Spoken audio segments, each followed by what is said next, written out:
욥기 2장 7절 8절 제가 봉독해 드립니다.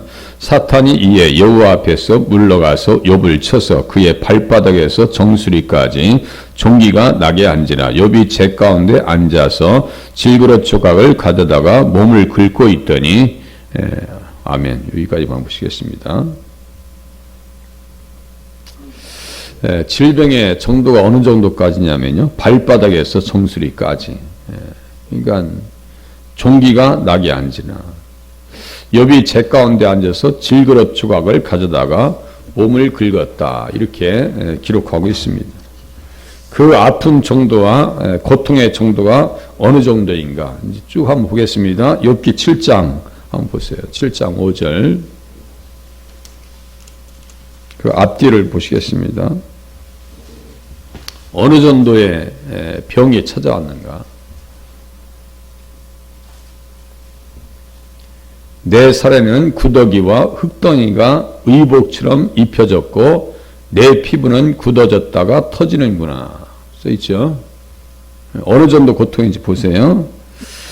3절 앞에 좀 보세요. 3절 이와 같이 내가 여러 달째 고통을 받으니 고달픈 밤이 내게 작정되었구나. 내가 누울 때면 말하기를 언제나 일어날까 언제나 밤이 갈까 하여 새벽까지 이리 저리 뒤척하는구나. 이렇게 지금 기록하고 있어요. 그래서 행복을 다시는 보지 못할 것 같습니다. 이렇게 얘기합니다. 좀 더 뒤로 넘기셔서 19장 봐보세요. 19장 어느 정도의 고통이 수반되고 있는지 보세요. 19장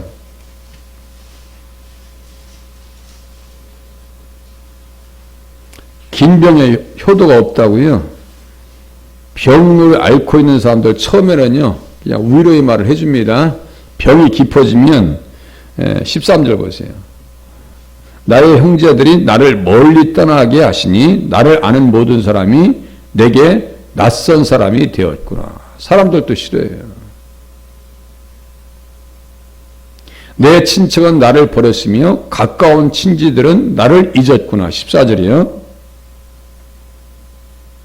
내 집에 머물러 사는 자와 내 여종들은 나를 낯선 사람으로 여기니 내가 그들 앞에서 타국 사람이 되었구나. 내가 내 종을 불러도 대답하지 아니하니 내 입으로 그에게 간청하여야 하겠구나. 내 아내도 내 숨결을 싫어하며 내 허리에 자식들도 나를 가련하게 여기는구나. 어린 아이들까지도 나를 업신여기고 내가 일어나면 나를 조롱하는구나. 어느 정도의 정신적 고통, 육체적 고통이 다 따라오는 것을 알 수 있죠. 상실의 고통. 이런 고통 속에서도 우리가 신앙생활 할 수 있는지 한번 진단해 보세요. 19절 보세요. 나의 가까운 친구들이 나를 미워하며 내가 사랑하는 사람들이 돌이켜 나의 원수가 되었구나. 내 피부와 살이 뼈에 붙었고 남은 것은 겨우 잇몸뿐이로구나. 사실적인 묘사입니다. 사실적인 묘사. 그러니까 욥의 입장으로 한번 가보세요. 어느 정도의 고통과 심적인 압박이 찾아왔는지를 알 수 있죠. 신앙생활을 할 때 이러한 고통도 찾아올 수 있다라고 하는 것을 우리가 볼 수 있습니다. 나의 친구야 너희는 나를 불쌍히 여겨다오. 21절 나를 불쌍히 여겨다오. 하나님의 손이 나를 치셨구나. 이렇게 얘기합니다. 또 30장 넘겨보세요. 30장 좀 뒤로 넘겨보세요. 어느 정도 고통이 수반되고 있는지 보세요. 병이 찾아와서 30장 30절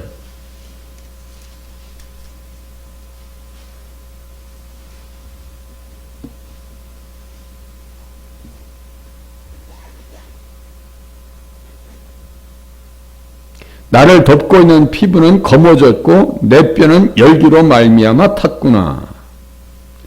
내 수금은 통곡이 되었고 내 피리는 애곡이 되었구나. 29절에 보니까 나는 이리의 형제요 타조의 버치로구나. 감당이 안 되는 모습을 얘기합니다.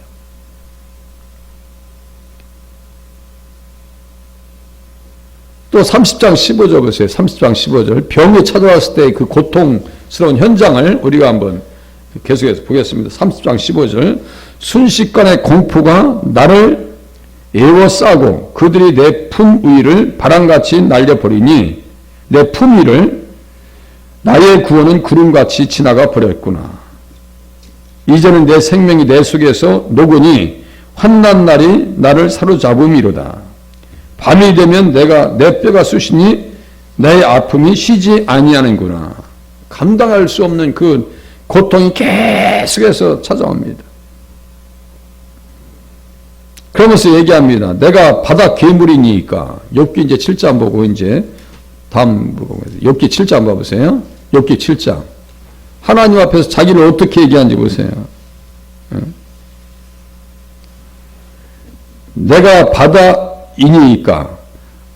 바다 괴물이니까. 욥기 7장 12절에 내가 바다 괴물입니까?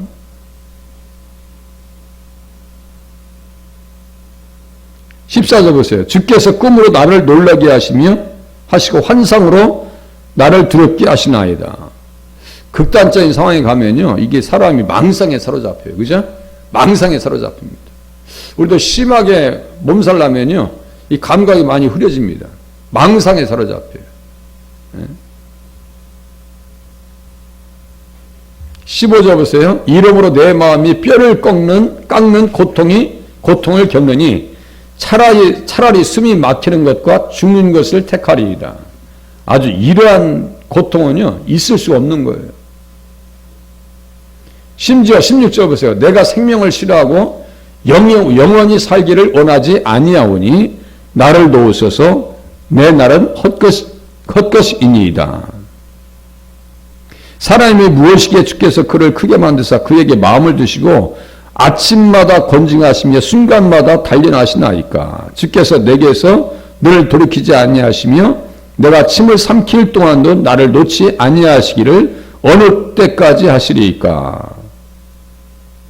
사람을 감찰하시는 이여 내가 범죄하였던들 주께 무슨 해가 되오리이까. 어찌하여 나를 당신의 관역으로 삼으셔서 내게 무거운 짐이 되게 하셨나이까.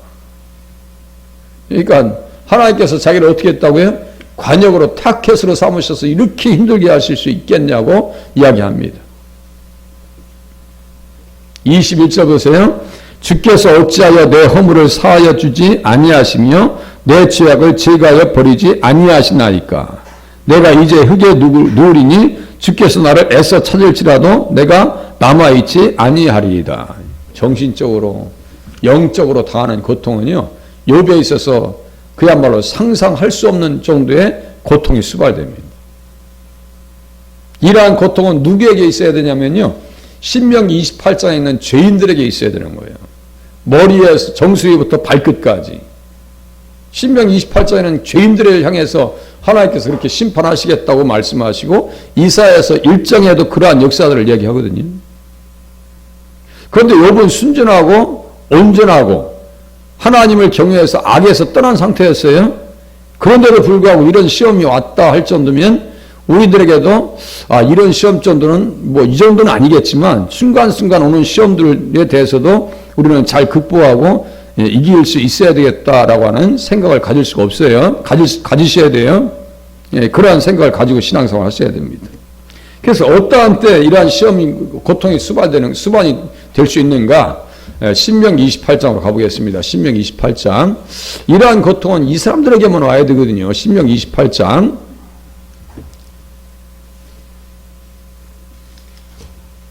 신명기 28장 35절 봐보세요. 민수기 신명기 28장 35절.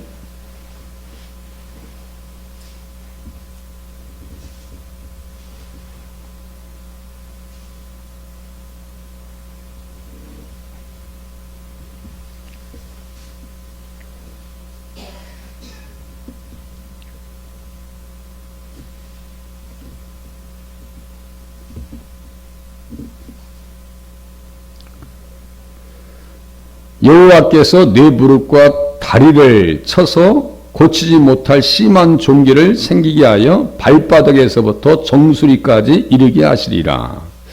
이런 말씀도 있어요. 사실상 하나님의 뜻대로 살지 아니하면 이러한 고통이 찾아올 것이다라고 하나님께서 모세를 통해서 경고하셨어요. 이스라엘 백성들에게. 그죠?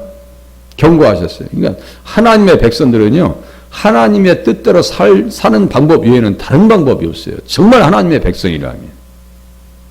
진정한 하나님의 백성이라면 하나님의 뜻대로 살아야만이 병마에서 자유할 수가 있어요. 출애굽기 15장에 또 얘기해요.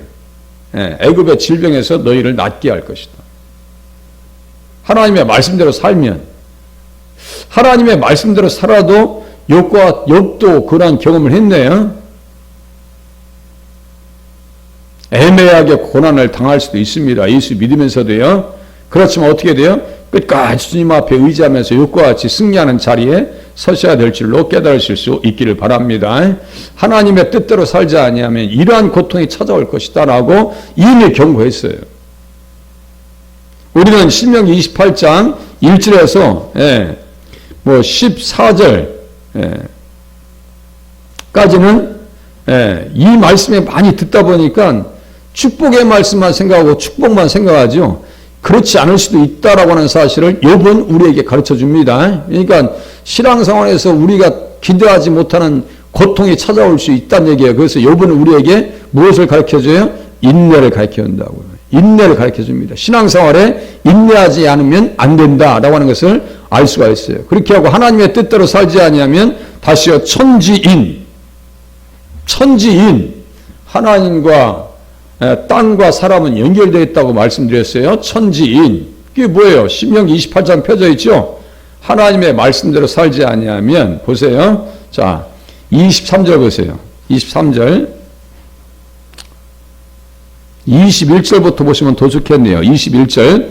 여호와께서 내 몸에 연병이 들게 하사 내가 들어가 차지할 땅에서 마침내 너를 멸하실 것이며 여호와께서 폐병과 열병과 염증과 학질과 한재와 풍재와 썩는 재앙으로 너를 치시리니 이 재앙들이 너를 따라서 너를 진멸하게 할 것이라. 내 머리 위에 하늘은 노치되고 내 아래의 땅은 철이 될 것이며 여호와께서 비 대신에 티끌과 모래를 내 땅에 내리시리니 그것들이 하늘에서 내 위에 내려 마침내 너를 멸하리라. 천지인이여 하나님과 사람과 땅은 연결되어 있어요.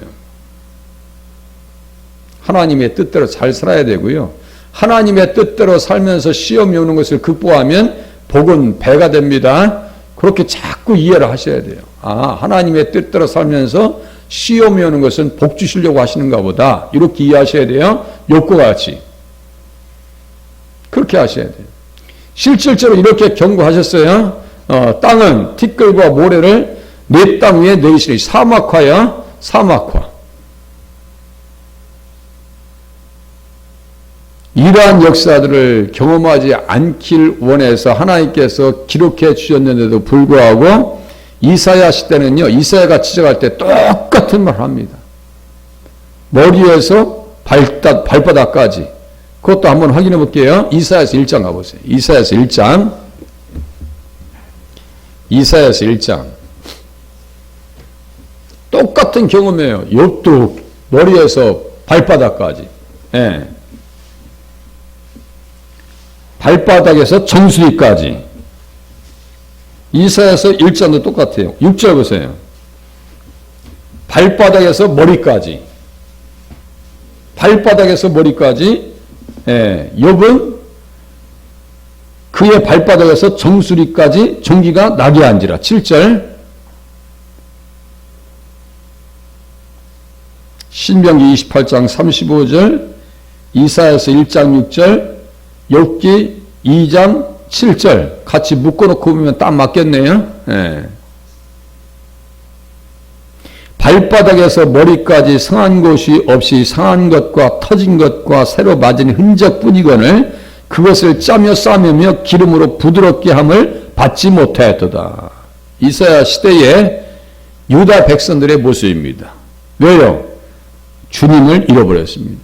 아니, 소는 그 임자를 알고 나귀는 그 주인의 구유를 알건만은 이스라엘은 알지 못하고 나의 백성은 깨닫지 못하는도다. 이렇게 말씀하고 있어요. 이러한 극단적 상황, 감당이 안 되는 상황 가운데 들어갔을 때 그에 대한 대안은 어디에 있을까? 그에 대한 대안은 어디에 있을까? 이사야서 1장 18절에 답이 있습니다. 이사야서 1장 18절이요.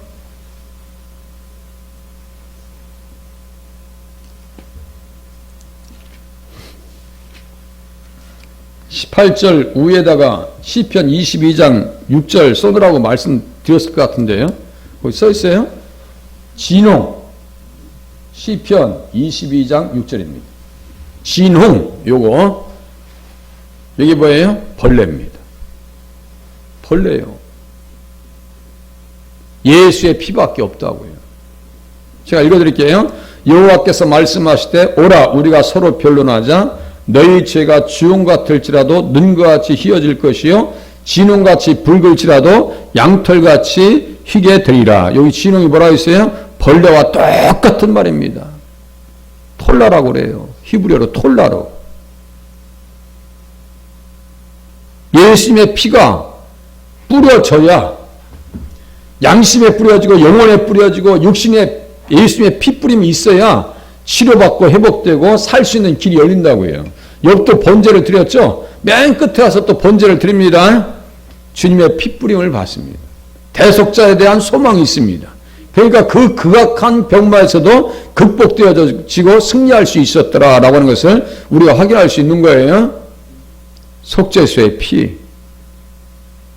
병이 찾아왔을 때 우리는 무엇을 의지하고 어떤 말씀을 사모하고 어떤 말씀을 의지해야 될 것인가에 대한 답을 찾아갈 수 있는 거예요. 속죄수의 은혜입니다. 피 뿌림의 은혜예요. 그가 채찍에 맞음으로 너희가 나음을 입었도다 라고 할 때 그 치료는 영적인 질병, 육신적인 질병 다 포함됩니다. 정신적인 질병까지 다 포함됩니다. 육신의 병까지 우리의 연약함까지도 다 포함됩니다. 예수님의 희생의 피로 말미암아 우리가 온전하게 되어질 수 있다라고 하는 믿음 가지고 신앙생활 하실 수 있기를 바랍니다. 그래서 최종적으로는 뭐예요? 몸의 속량까지도 은혜를 허락해 주실 것이다라고 하는 소망 중에 사셔야 됩니다. 실질적으로 병이 찾아왔을 때 시편의 기자는 어떻게 얘기하는지 보세요. 시편 91장으로 가보겠습니다. 시편 90 병이 찾아왔을 때 어떠한 말씀을 의지해야 할 것인가 보세요. 시편 91장 다 한 방향이에요. 지금 예수 이야기예요. 지금 시편 91장 코로나 시대 제가 이 말씀 가지고 한번 설교했었어요.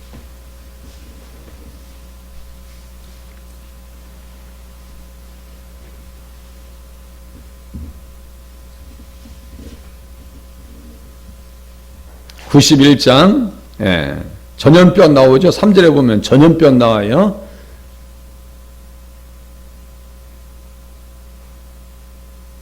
이는 그가 너를 새 사냥꾼의 올무에서와 심한 전염병에서 건지실 것이미로다.